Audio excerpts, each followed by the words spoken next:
to create health equity in the Southwest and beyond.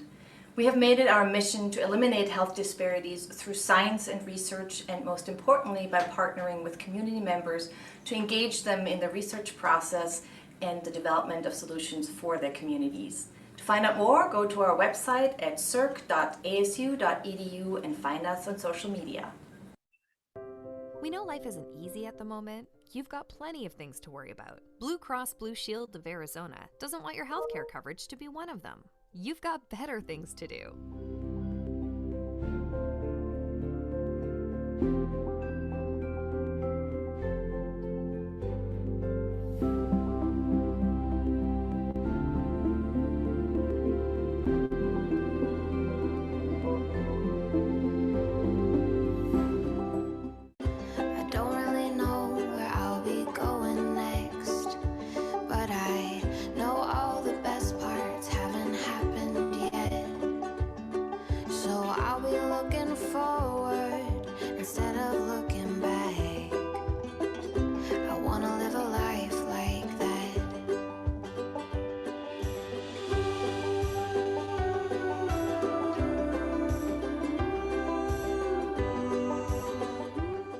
A high school graduate, ready for college or career. A good friend and neighbor. A healthy, happy, active member of our community. The learning that Arizona's young children do today builds the brain connections they'll need to succeed in school and in life tomorrow.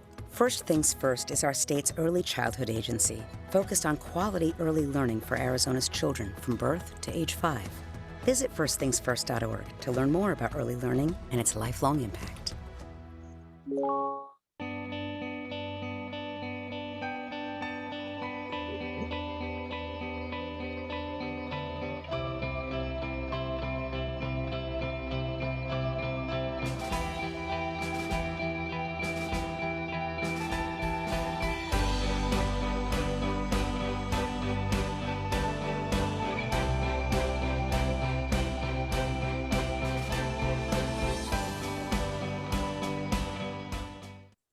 Hi, my name is Lori Bottrell. I'm the CEO at Mercy Care. Since 1985, Mercy Care has provided access to quality health services to our members across Arizona. We offer physical and behavioral health care services for adults and children that qualify for Medicaid, long-term care, Medicaid and Medicare, children in foster care, people with developmental and intellectual disabilities, and persons with serious mental illness. Working together, we'll continue to find new ways to improve the health and well-being of our members and their families. This way, they can live healthier lives and achieve their full potential.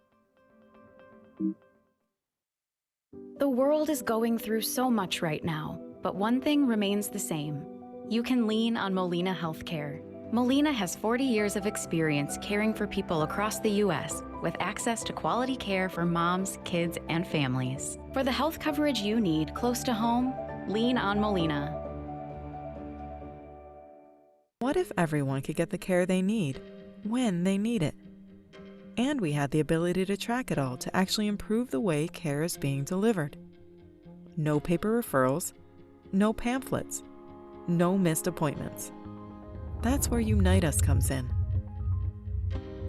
At Unite Us, we're transforming the system to ensure that health and social care providers can work together in one network.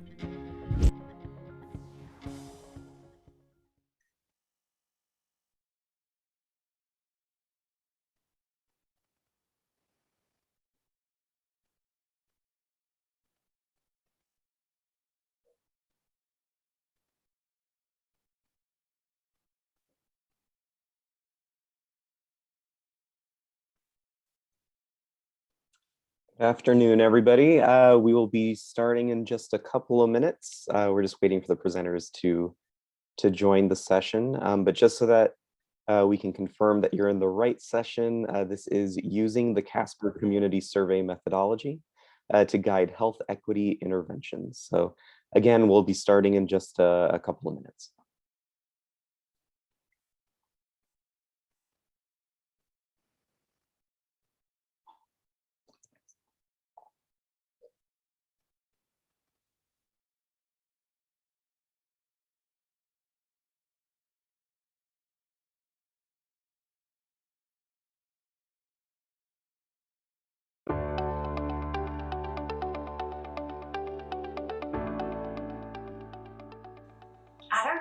We exist to end health disparities and improve the health of individuals, families, and communities. We build the competencies of our medical, community partners, and internal staff to provide care and services through the lens of culture, so the people we serve are truly heard and properly cared for. Our passion is to support them wherever their needs are, either spiritually or emotionally. Sometimes they just need someone to talk to. One of the ways we do this is by connecting them to community resources via Link AZ Community Resource Network, and by meeting with them.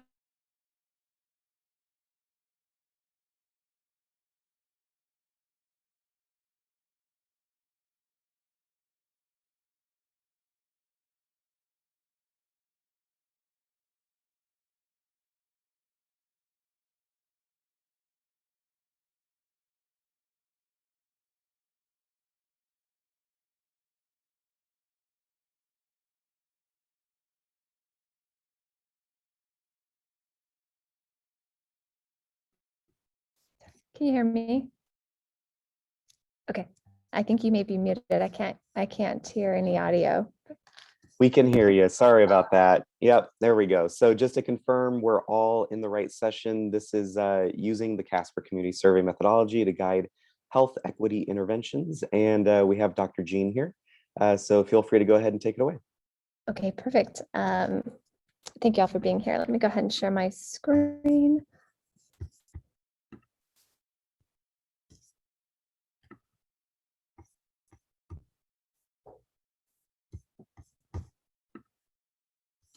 All right, is that okay?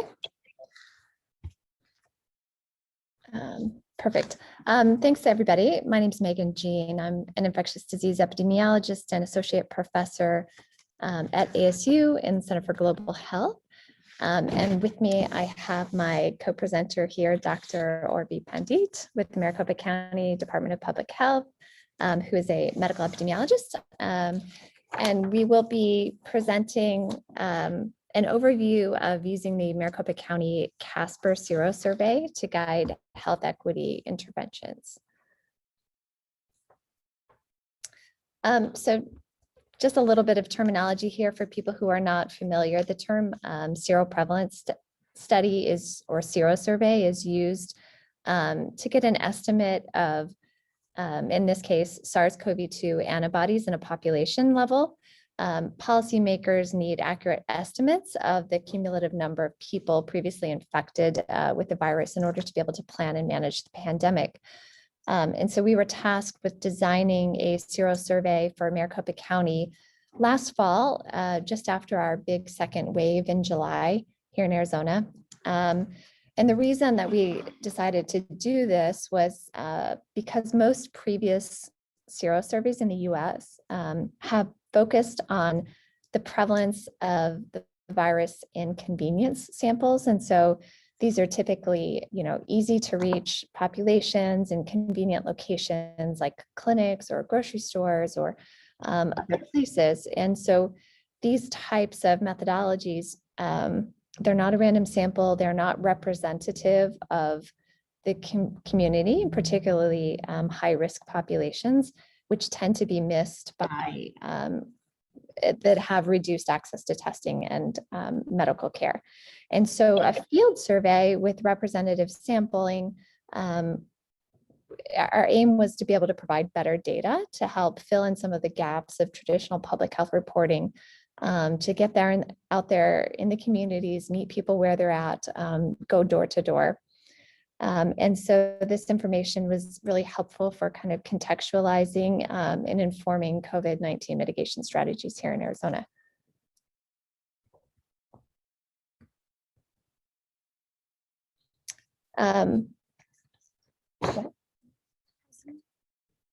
Okay. So CASPER is a CDC methodology. It's called the Community Assessment for Public Health Emergency Response, and is adapted from epidemiologic techniques used by the World Health Organization, originally to estimate vaccination coverage. And it has been adapted and it's used by the CDC for public health, disasters, and other emergencies. It's a rapid needs assessment. And it's used to gain cross-sectional insights into the community by gathering information at a household level. And so the results that can be obtained from a CASPER survey, they provide population level estimates about sort of the general health of the household and the community, and provide some situational awareness for those of us in public health to be able to kind of tailor public health interventions moving forward. We're going to share the screen back and forth a little bit here. Hi, everybody. So I'm going to talk to you a little bit about how CASPER is typically used in public health. So I have some examples on this slide of ways in which the CDC has used it. But I think the important thing to recall is that this is a rapid needs assessment. So the idea is that it's used a lot in disaster emergency management, emergency preparedness, those types of things, to immediately get boots on the ground, understand what the needs of the community are, and be able to respond, within a very quick framework. So one of the first studies that I thought was really one of the most impactful was the assessment of behavioral health concerns in the community based on the Flint water crisis. And that in particular, I think is important because so many of us within and outside of public health have heard about the Flint water crisis and what that looked like, and kind of anecdotally how it affected that community over there. So to be able to actually do a CASPER in that situation is incredibly impactful. In subsequent situations, this methodology has been used in hurricane response multiple times, actually in the US Virgin Islands. And then thereafter, it was used actually in ways to identify communication preferences and primary communication sources as a way to gauge what the community was responding to. I think that unless you can actually poll the people who you're trying to reach, it's very difficult to tailor what the message is that you're trying to get out. And I know many of us in different industries have experienced this throughout the pandemic. And this was a really great way to evaluate that sort of need and determine ways to modify the current approach to actually make it stick with the population that you're trying to reach. So the Maricopa County Sero Survey. So it is based off of a CASPER. What that means is that we had a CASPER portion, and the sampling method and design were based on the CASPER toolbox from CDC. And we did have the survey component to really get that cross-sectional information with the population that we were working with and that we were engaging with. But simultaneously, we also collected blood samples, and that's that serology portion of this, where blood samples were collected predominantly through home visits, and specifically for the idea of the serological survey. The purpose of the Sero survey was really to get eyes on what the antibody levels were within the community at that time, as Dr. Jean mentioned, based on random sampling and representative sampling rather than convenience sampling.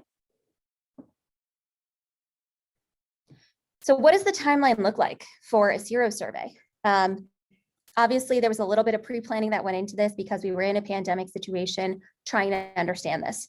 But from start to completion of our CASPER Sero survey was just about a month, a little bit under. We actually began in-person training for all Sero survey volunteer roles about September 9th and had this live in-person training for about 3 days.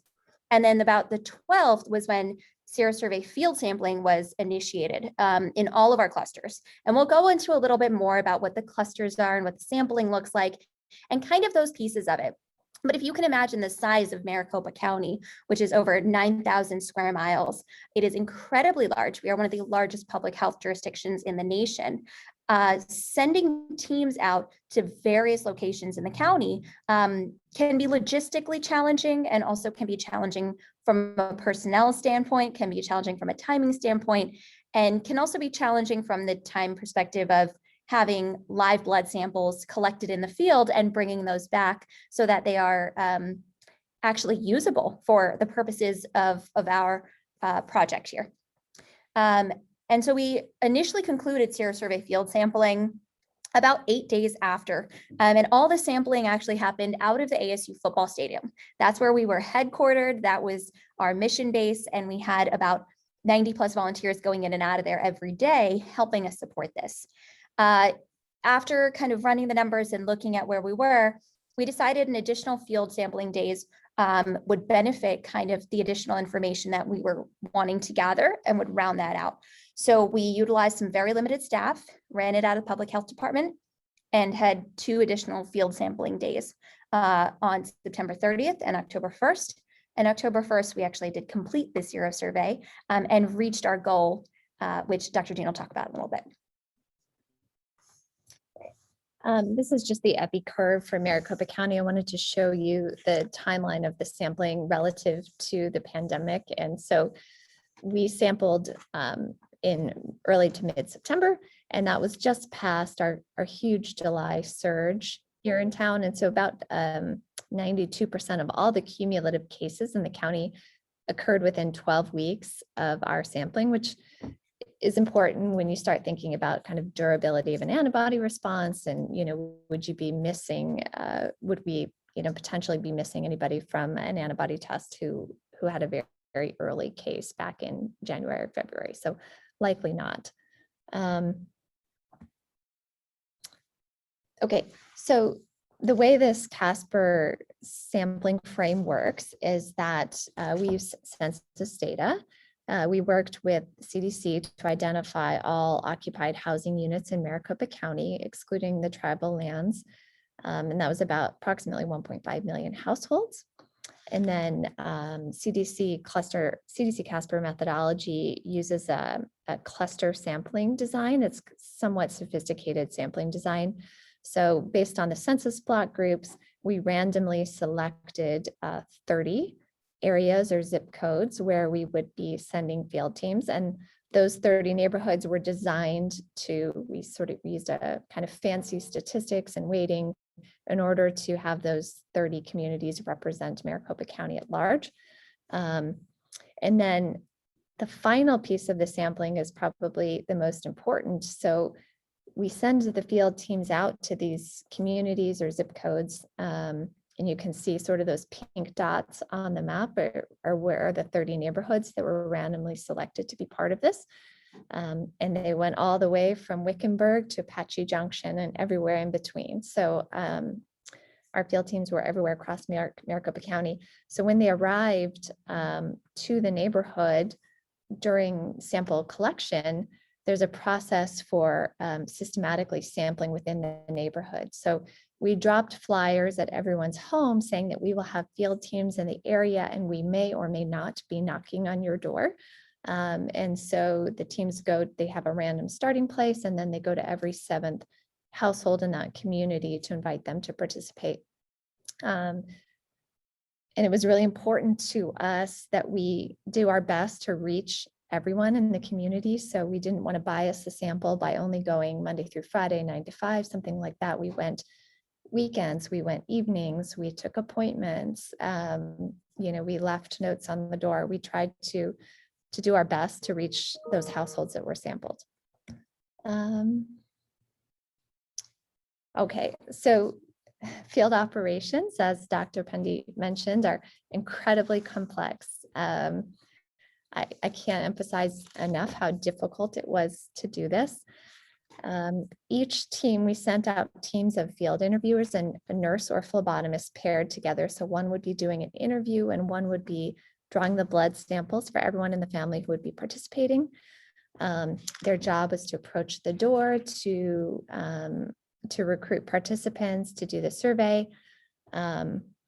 We had a pretty, I think, creative solution to managing the blood, transporting the blood back to the Mayo Clinic, which did the analysis for us. We didn't have the budget to do fancy transportation and management of blood samples. And so we relied on primarily ASU graduate students that worked in labs that were kind of homebound for the pandemic. And so they would meet up with the field teams. They would centrifuge the blood samples in their car. They would be responsible for keeping a track of the blood samples and then taking them back to the stadium at the end of every night and then someone would transport them over to the Mayo Clinic. So we did this process every day of carefully tracking blood samples in the field using some barcode scanning apps on cell phones and a whole lot of student support. We had runners that were just needed for, various supplies, anything that any teams ran out of, they would kind of just hang behind and follow our field teams and provide support. And then we had a lot of clinical faculty from ASU in nursing that would shadow the student teams to help provide support with phlebotomy and other issues as they came up.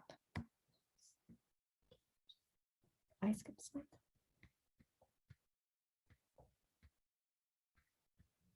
All right, let me do this one and then all right. I'm sorry, somehow my finger is heavy and I skip a couple slides. As we send the field teams out, it's incredibly important that we think about who we're sending out to what neighborhood and why and how we train them. So we took very seriously the preparation and the recruitment of student volunteers, particularly those from the neighborhoods where we were surveying. Really careful attention to empathic communication skills, motivational interviewing skills, a lot of training, obviously, on safety in the field, and just how to be a good team member, how to do field work, and thinking about really strategically how we place students and where we send them. We don't, obviously, we need to send a Spanish speaker to a Spanish speaking community, all of those kinds of complexities that come with preparing and sending out the volunteers. A lot of training involved between pre-departure training, online training, just-in-time training every day at the stadium, just sort of situational awareness of what's happening in the field, safety issues to be aware of, et cetera, et cetera. So one of the important things to note is that you're hearing about a lot of trainings and you're hearing about a lot of different roles. And so where do these roles kind of fit in a hierarchy? I think the first thing to note is that we had a very, very high turnover rate. So very often the individuals that were volunteering with us were, as Dr. Jean stated, a lot of ASU students and also a lot of MCDPH staff. And these people turned over about every day. And so every day it almost felt like we were training an entirely new volunteer workforce. That asynchronous pre-departure training that had happened, for the 3 days at the football stadium prior to field departure, everybody was required to attend those. And that is everybody who you see on this list. Regardless of what their role was, we needed everybody to have situational awareness of kind of what was going on. And particularly thinking through the operations and logistics of approaching, counting and sampling accordingly, and then approaching a home, knocking on the door and saying, hi, essentially the effect of, we're doing this project. Would you like to participate? This is what it will go towards. This is what your information will benefit.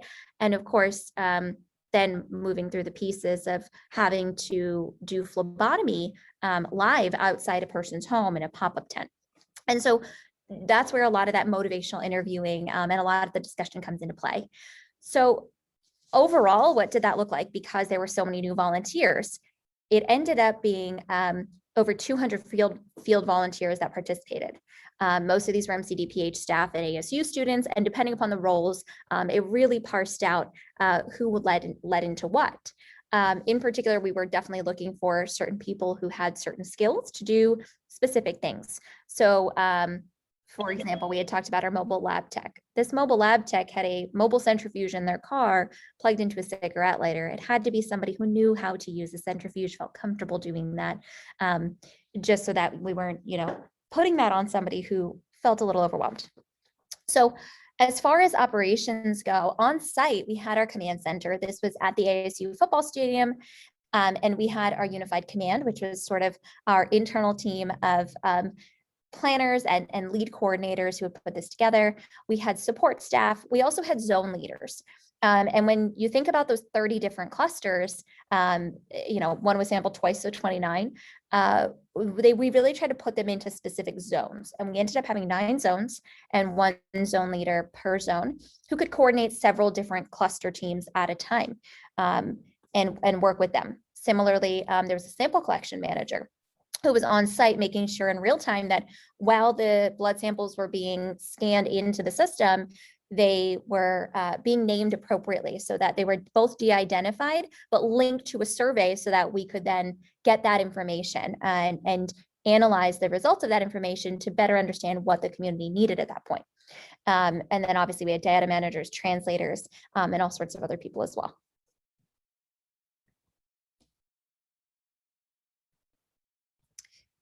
So again, huge team overall, but what does this look like with the culmination of all these efforts? So 225 volunteers that participate in the field and command center over the 10 days, 260 blood samples that were collected in the field and sent for antibody testing. Our team was able to actually do the phlebotomy live for that many people. And then, of course, overall, we had 169 of these households, which is very important since that was really just above our goal number that we needed to hit to be able to meet the CDC's requirements as far as the CASPER goes, so that we could actually analyze the data appropriately. And so I think Dr. Jean is going to move into talking a little bit about the data.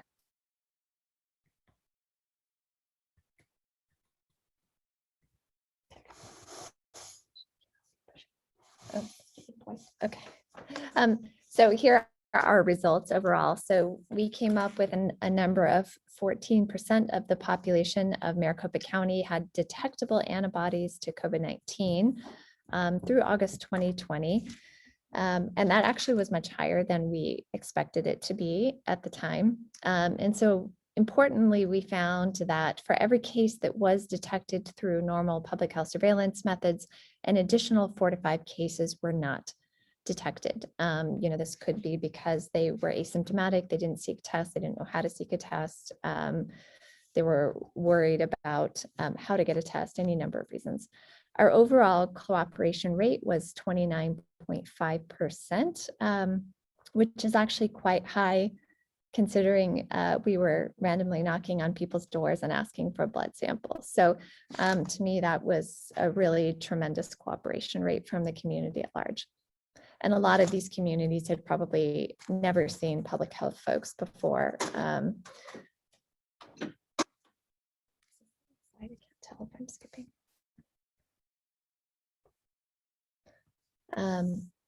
Okay, so we found a higher seroprevalence in households where the primary language was not English. So if the household reported any language other than English most commonly spoken, the seroprevalence rate was 37.5%, as opposed to 16% in the primarily English-speaking households. Very important.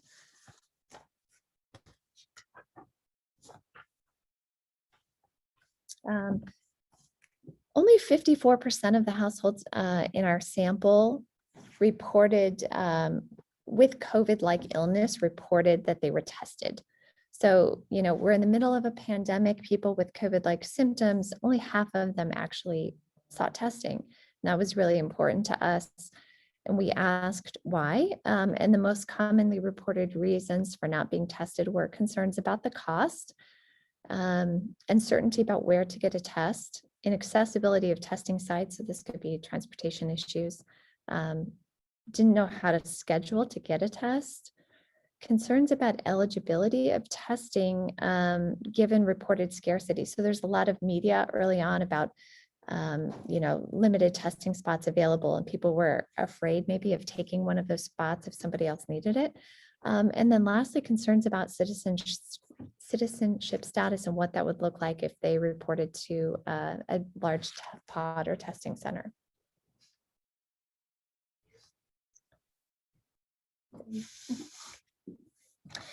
So one of the other things that we found and these are all from our survey results, is we'd asked about high-risk comorbidities. And I'm sure that many of you have heard just throughout the pandemic that there are certain high-risk conditions. And I know in particular, lately, it's been much more in the media due to the fact of just due to the booster rollout and thinking of high-risk comorbidities and that types of things. So especially when we're thinking of, only 54% of our households with COVID-like illness actually said a family member were tested. And we're thinking, well, okay, let's at least kind of get a pulse on what this looks like as far as health status goes.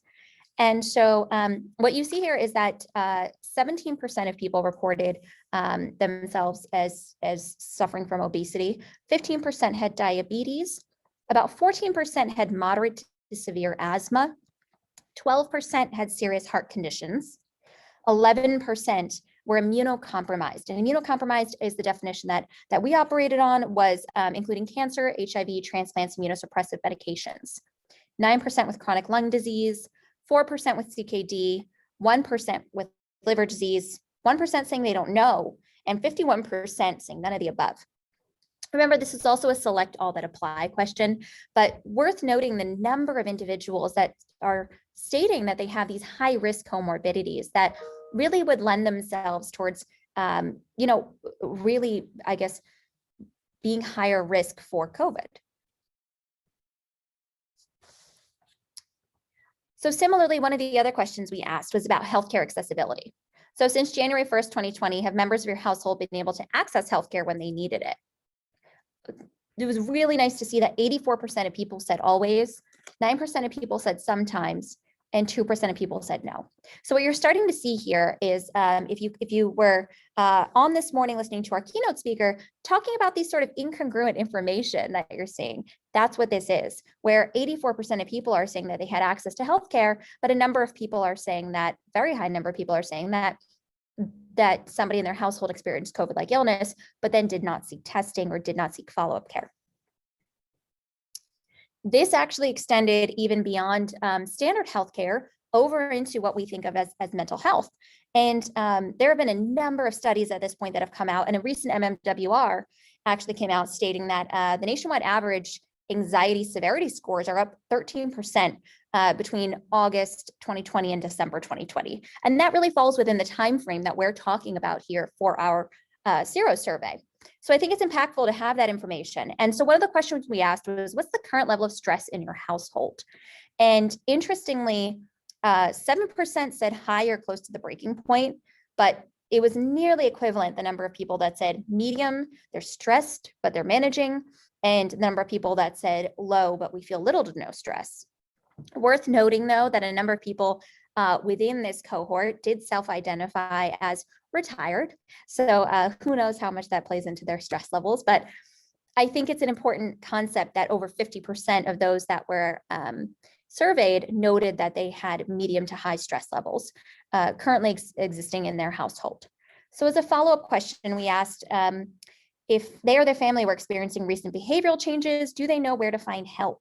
And 53% of people said yes, which is encouraging, but there's also a very large percent of people that said no. So this really brings to light the inequities that exist between not just healthcare accessibility as far as standard healthcare goes, but as well in terms of mental health and accessing those resources, understanding what those resources are, and understanding when to utilize those resources. I'm going to try to go through this quickly. So on this, continuing on the mental health line, we asked about changes in behaviors, the concerning behaviors within the household. So frequent anxiety was really at the top of the list. People reporting they're not sleeping enough or eating enough, more crying than usual. So a lot of households reporting mental health concerns. Also substance abuse was a big one too, more smoking, more drug use, more drinking alcohol. So just to kind of wrap up here, we know that the COVID-19 pandemic has been strongly shaped by deep social disparities, adverse living and working conditions, and structural inequities that drive household and occupational transmission opportunities and drive access to testing and medical care. So it was really important to us to do a serological study to get out into the communities, to go door to door and try to gather this information.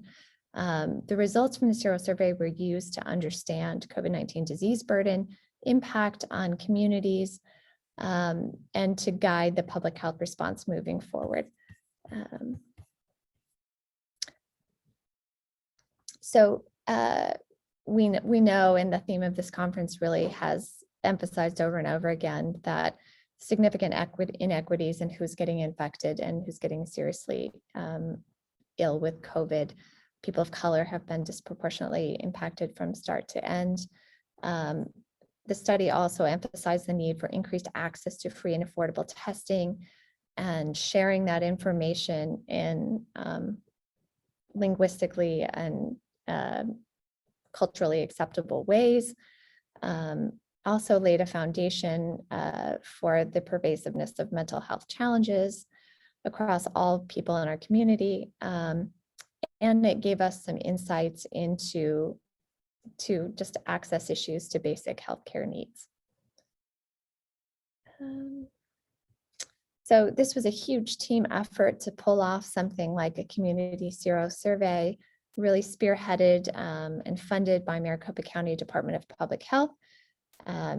Lots of support by ASU through the Biodesign Institute, the Center for Evolution of Medicine, and the School of Human Evolution and Social Change, and the Mayo Clinic, who supported on all of the testing and laboratory assays. Okay.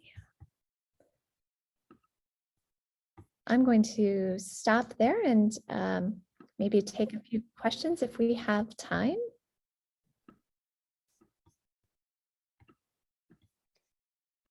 We do have time, and I just want to go ahead and share. You can go ahead and enter your questions either in the chat. You also have the ability to go ahead and unmute yourself if you'd like to ask your questions or share any thoughts. And also, as a heads up, you will find in the chat that I've placed the evaluation form. We just ask that if you can, fill that out. Also, the session or this room will be open. This Zoom room will be open for 15 minutes past the session time. So if anyone here would like to have a discussion, have a conversation, network, that is definitely possible as well. But please feel free to ask your questions.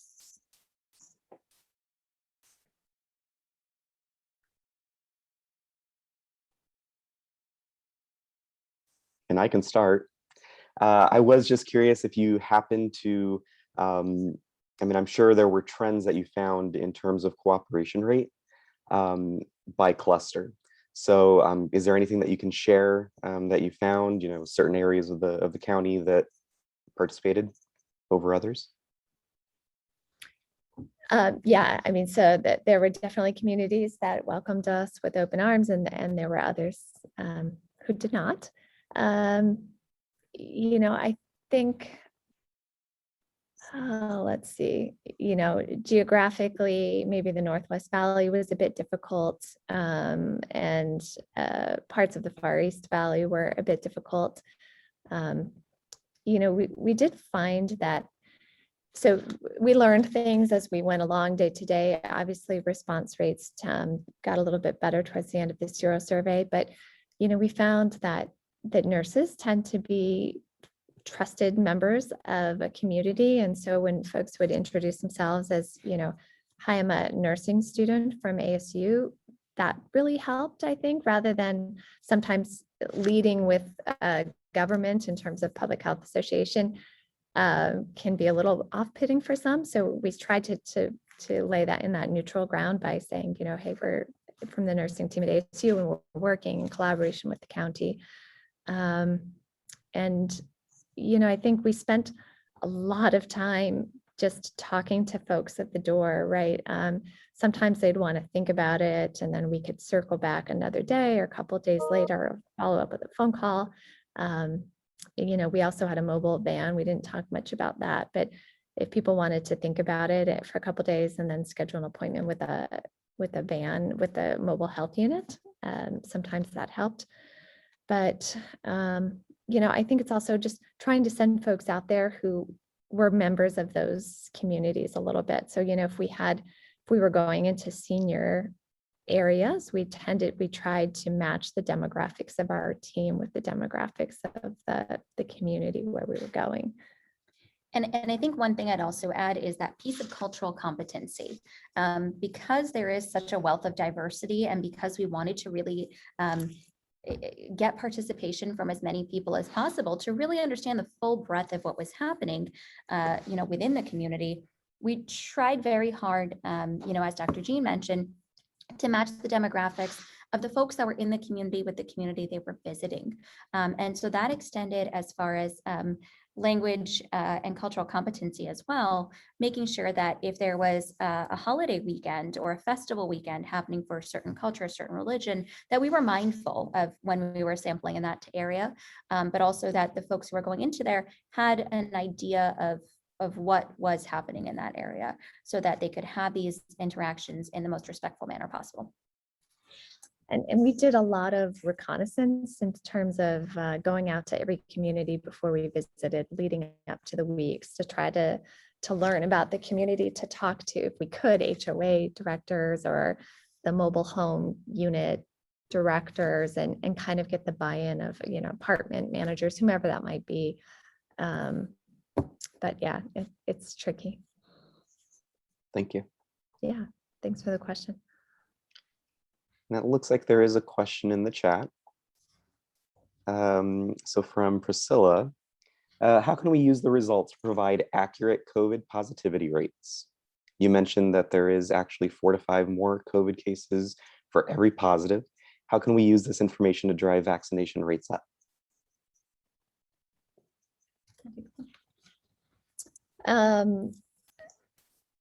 Yeah, interesting question. So I think there are a couple of things here.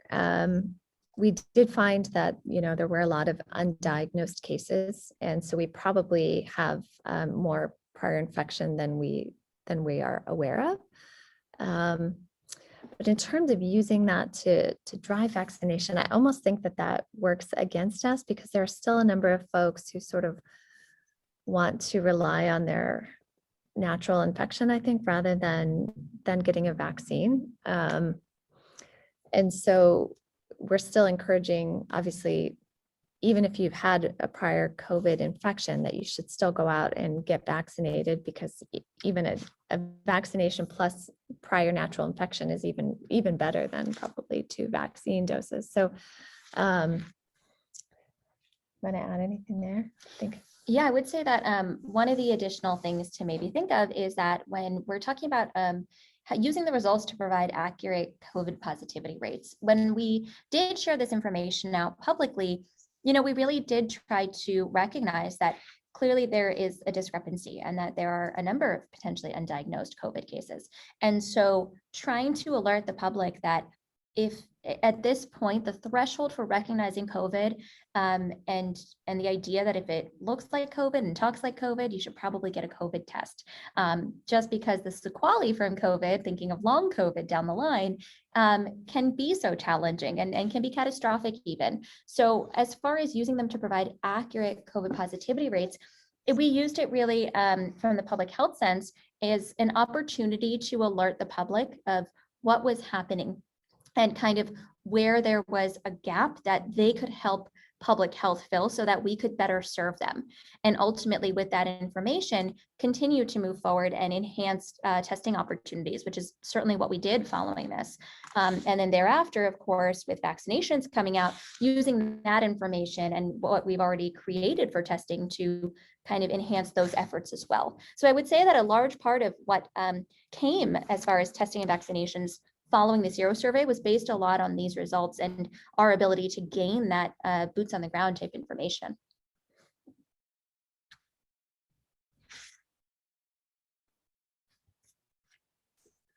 Thank you very much. So it looks like that was the only additional question in the chat.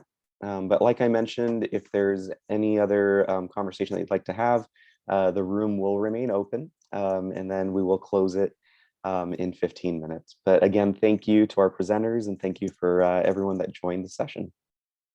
Thank you. Thanks, everybody.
All right, it looks like we're good to go.